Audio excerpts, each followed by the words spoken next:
जानते हैं हम सिंगुलर फॉर्म में। सिंगुलर के लिए हमें क्या करना पड़ेगा, जैसे हमने लिखा ही, शी, इट, नेम। यहाँ पे किसी का भी नाम हो सकता है। ही का मतलब वह होता है, इसका मतलब भी वह होता है, इट का मतलब यह होता है।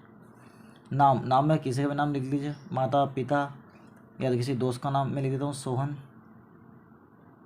गीता। मैं दो नाम लिख लिए, मेल और फीमेल। तो यहाँ पे कॉमन है, ये दोनों आ सकता है। ठीक है।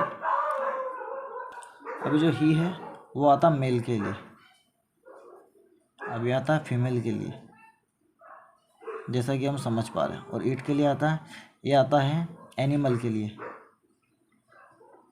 या कोई निर्जीव चीज वस्तु हो, वस्तु। नेम मतलब सोहन, गीता। अब हम समझते हैं इसका कॉन्सेप्ट। जैसे मैंने लिखा ही स्पीक्स इंग्लिश। अब आप ताजुब कर रहे होंगे कि इसमें एस कहाँ से आ गया। एक्चुअली क्या होता है, जब हम सिंगुलर फॉर्म में बनाते हैं, प्लूरल से वर्ब को सिंगुलर में लाते हैं, तो जैसे मैंने लिखा स्पीक, जैसे देखिए मैंने यहाँ लिखा, यहाँ लिख देते हैं, मैंने लिखा स्पीक, तो सिंगुलर में बनाना तो ये स्पीक्स हो जाएगा। इसमें अंत में एस लग जाएगा, जैसा कि आप समझ पा रहे हैं। ठीक है, स्पीक है और ये स्पीक्स हो जाएगा। ठीक है, तो ये जो ही है ये स्पीक्स हो गया इंग्लिश। वह अंग्रेजी बोलता है, स्पीक मतलब बोलना। ठीक है,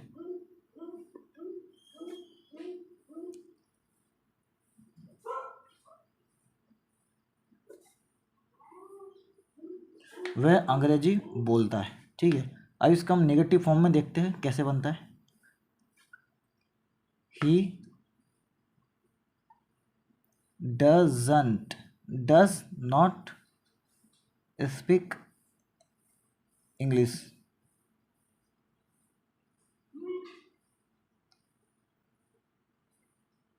ठीक है, इसमें आप एक बात देखेंगे गाइस, आप इसमें एक बात देखोगे कि जब हमने पॉजिटिव बनाया तो इसमें एस आया। आप सोच रहे हो इसमें नेगेटिव है तो इसमें इस पर क्यों नहीं है, क्योंकि जब हमने इसको नेगेटिव बनाया तो ये जो जो इसका जो एस है, जब ये नेगेटिव फॉर्म में आया तो ये डू की जगह एस में लग गया। जैसे मैंने मान लिखा है कि आई डू माई वर्क, ये मैंने यहाँ पे लिखा था, तो जो डू है जब ये भी इसका जो फॉर्म में आया सिंगुलर में तो ये एस हो गया।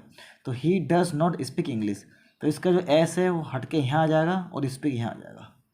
तो इसका अर्थ क्या होगा, वह अंग्रेजी नहीं बोलता है। इसका सीधा सा मतलब है गाइस। अब इसका नेगेटिव फॉर्म में देखते हैं हम।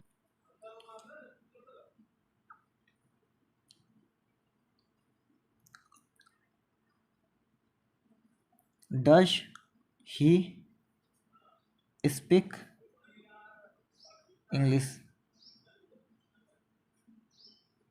देखिए गाइस, अब जब हमने क्या करा, इस नेगेटिव में देखिए, इस डस को हमने क्या करा, यहाँ लिख दिया, और ही को हमने यहाँ लिख दिया, और ये जो सेंटेंस है ना हमने यहाँ के यहाँ ऐसे कैसे यहाँ उतार दिया।